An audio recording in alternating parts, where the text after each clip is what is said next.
Assalamualaikum warahmatullahi wabarakatuh dan selamat datang sekali lagi ke channel Seri Cendekiawan. Hari ini saya akan membahaskan mengenai pentadbiran agama Islam di Malaysia.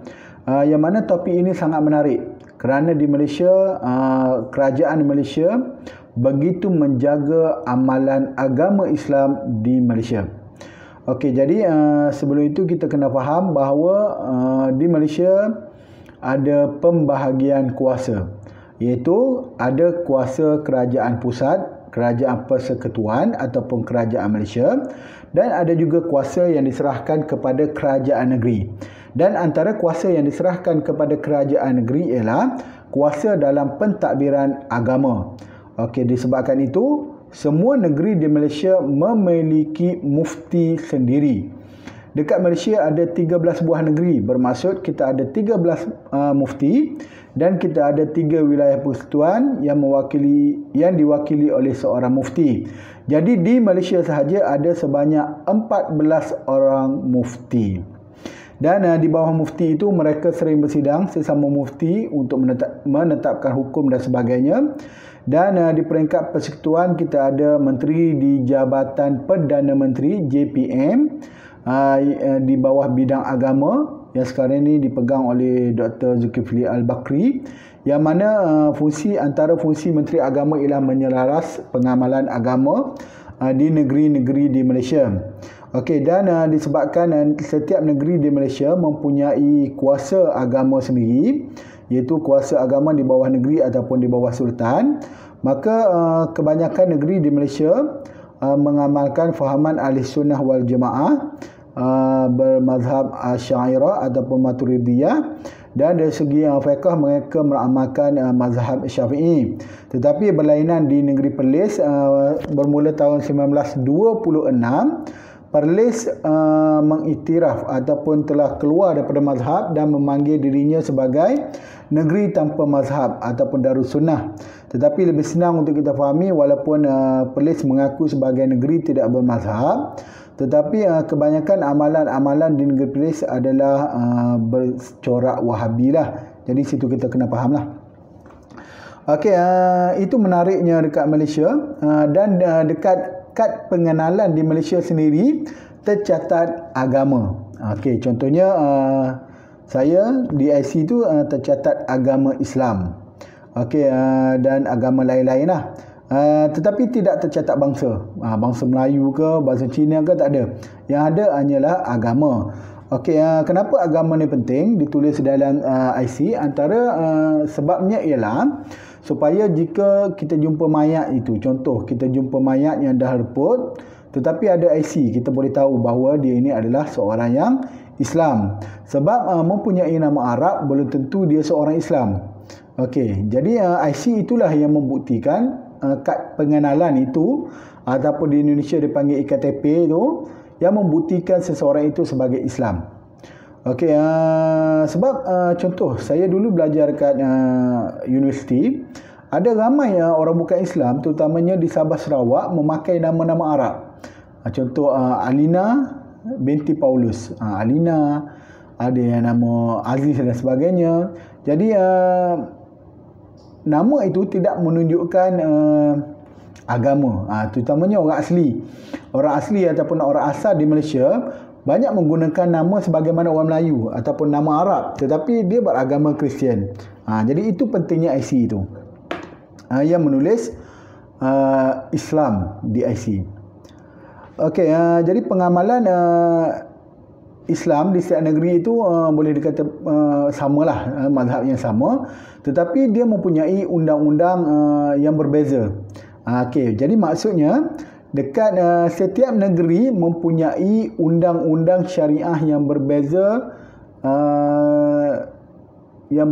dari segi jenisnya. Contohnya mungkin negeri ini, hukuman untuk mereka yang menyerahkan anak Islam kepada orang bukan Islam. Okey, mungkin ada negeri ini yang buat undang-undang tersebut dan ada negeri lain tidak membuat undang-undang tersebut. Itu berbezalah. Dan untuk pengetahuan umum, di Malaysia ini walaupun kita menjalankan undang-undang syariah, kita ada 3 mahkamah syariah iaitu Mahkamah Rendah Syariah, Mahkamah Tinggi Syariah dan Mahkamah Rayuan Syariah.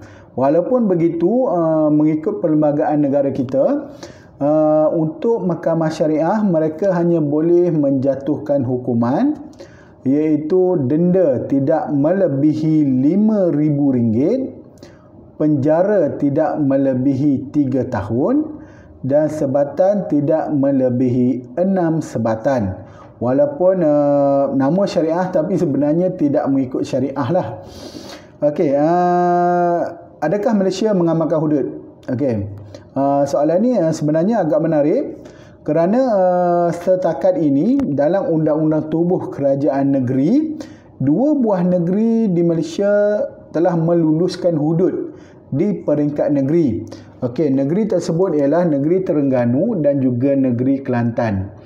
Okey, 2 negeri ini telah meluluskan undang-undang hudud dalam kerajaannya, tetapi undang-undang hudud itu tidak dapat dilaksanakan kerana undang-undang hudud ini dikatakan bertentangan dengan perlembagaan Malaysia, yang mana perlembagaan Malaysia ada menyatakan lebih kurang mana-mana undang-undang yang bertentangan dengan perlembagaan ini adalah terbatal dengan sendirinya.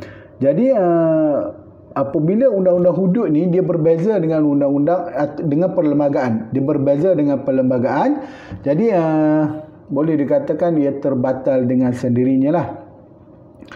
Okey, kita tengok hukuman bagi jenayah-jenayah syariah yang berlaku. Okey, dalam konteks hari ini saya ambil wilayah pengamalan Mahkamah Syariah di wilayah Persekutuan Malaysia.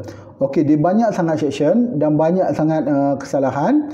Contoh kesalahan yang dikenakan, yang boleh dikenakan hukuman dalam mahkamah, antaranya tidak menghormati bulan Ramadan, berlaku tidak senonoh di tempat awam, merendah-rendahkan Al-Quran ataupun hadis, menghina Al-Quran hadis, mengingkari perintah mahkamah, menolak fatwa, zina, pelacuran, liwat, judi, minum arak dan sebagainya lah. Dan banyak lagi lah hukuman-hukuman ataupun undang-undang yang ada dalam bidang kuasa Mahkamah Syariah di wilayah Persekutuan. Okey, contoh hukuman untuk pelacuran dan liwat. Okey, untuk pelacuran dan liwat di wilayah Persekutuan, sesiapa yang ditangkap melacur ataupun ditangkap meliwat, okey, dia boleh didenda tidak melebihi RM5,000. Maknanya boleh didenda maksimum RM5,000, penjara tidak lebih 3 tahun, maksimum 3 tahun, dan sebat tidak melebihi 6 sebatan, maksimum juga 6. Ataupun boleh dihukum dengan kombinasi mana-mana 3 tu lah. Okey, maksudnya nak buat 3-3 boleh, ataupun nak pilih denda ataupun sebat ke, tak kisahlah, itu pada mahkamah. Okey, kemudian ada juga untuk mereka yang buat penyembahan palsu ataupun menyembah benda-benda karut ataupun menyembah benda yang animisme. Dia Islam tapi dia menyembah ataupun memuja sesuatu benda, contohnya puja kubur dan sebagainya, dia juga boleh dikenakan hukuman lah. Dan barang-barang yang dibuat untuk pemujaan tersebut akan dilupuskan oleh mahkamah. Okey, kemudian kalau mempersendakan Al-Quran. Okey, mempersendakan Al-Quran ataupun hadis dalam hukuman syariah di wilayah Persekutuan, mereka yang mempersenda Al-Quran dan hadis akan dikenakan denda RM5,000, tidak lebih RM5,000, penjara tidak melebihi 3 tahun. Dan bagi mereka yang tidak pergi solat Jumaat, okey, bagi wilayah Persekutuan, dia ada undang-undang bagi lelaki yang tidak pergi solat Jumaat. Okey, bagi mereka yang tidak solat Jumaat akan didenda sebanyak RM1,000 ataupun penjara selama 6 bulan ataupun kedua-duanya. Maksudnya di wilayah Persekutuan, mereka yang tidak solat Jumaat di qaryah selama 3 minggu berturut-turut boleh dikenakan denda sebanyak RM5,000, tidak lebih RM1,000, dan juga penjara tidak lebih daripada 6 bulan. Okey, di Malaysia sangat ketat. Pengamalan Islam di Malaysia sangat ketat. Dan setiap kesalahan seperti zina dan sebagainya, ataupun memaksa anak ataupun isteri melacur, ataupun sumbang mahram dan sebagainya, minum arak, berjudi dan sebagainya, akan dikenakan hukuman oleh mahkamah syariah.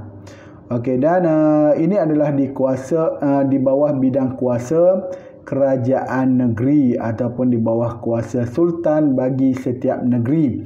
Jadi hukuman di setiap negeri itu mungkin berbeza. Dan undang-undang dia pun mungkin berbeza bagi setiap negeri. Tetapi asasnya untuk melaksanakan hukuman ada 3. Sebagaimana yang saya sebutkan sebelum ini, iaitu yang pertama, denda tidak melebihi RM5,000, penjara tidak melebihi 3 tahun, dan juga sebatan tidak melebihi 6 tahun. Sebab itulah RUU 355 merupakan perkara yang sangat penting bagi kita, bagi orang Islam, untuk memperkasakan mahkamah syariah. Kerana dalam apabila RUU 355 ini diluluskan di peringkat parlimen, itu membawa maksud kuasa mahkamah syariah akan lebih besar. Kuasa mahkamah syariah akan lebih besar, dan dia boleh mendenda dengan jumlah yang lebih besar, boleh menghukum penjara dengan lebih panjang, dan juga boleh menyebat dengan sebatan yang lebih panjang lah, yang lebih banyak. Jadi perkara ini kita umat Islam sebenarnya kena sokong, tetapi malangnya ke belakang ni macam suram. Okey, benda ni macam suram, dan tanpa basa-basi saya mengharapkan supaya benda ini terus diperjuangkan, dan mudah-mudahan akan diluluskan supaya pengamalan agama Islam di Malaysia ini lebih sempurna lah.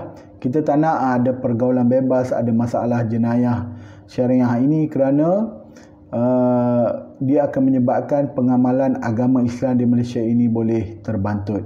Jadi kalau anda ada soalan, insya-Allah boleh tulis dekat komen bawah. Okey, jika ada masa, insya-Allah kita akan bahas soalan tersebut. Jadi assalamualaikum warahmatullahi wabarakatuh, dan terima kasih kerana menonton.